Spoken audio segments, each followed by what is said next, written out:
Caitlin Lewis, and I was born and raised in Dundas, Ontario, in the west end of Hamilton. For my Genius Hour project, I chose to try and create a Hamilton-themed dinner party. I learned two major things from my Genius Hour project, neither of which were what a Hamilton-themed dinner party would look like. What I learned was that no one loves Hamilton more than a Hamiltonian. And the second thing is that there is a very dark side to this new development that Hamilton's experiencing. Gentrification is the process by which lower income, working class neighborhoods are replaced by a higher income, usually arts group of people. This means that there is this original inhabitant group of people that was the cornerstone for community pride for so many years, and they're being pushed out of their neighborhoods to make room for the business class, the younger generation, these new people who are profiting from the open space. So, in lieu of learning about all of this, I have instead decided to give you 6 places to check out if you would like to get a better understanding of what Hamilton is. The first is not actually a place, but can be found in many of Hamilton's restaurants, and that is the Hamilton Brewery's Blue Collar Pale Ale. And I chose this for the reason that the name itself is a good representation of where Hamilton comes from. But the concept of having a microbrewery, small batch, craft brew is very representative of where Hamilton is going. So it's a good marriage of the two concepts. The second place is Granddad's Donuts. It's located in the North End community, a very unique community in Hamilton that is very proud of its environment.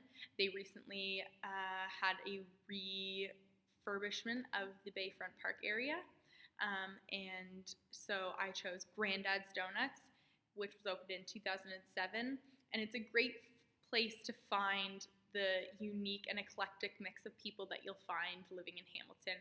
There's the workers, there's the new families, there's the businessmen, there's the immigrants, and the emigrants who left Hamilton and keep getting drawn back into the city. It looks like it's still from the 80s, and they bake fresh donuts every day on site, very reminiscent of the old Tim Hortons.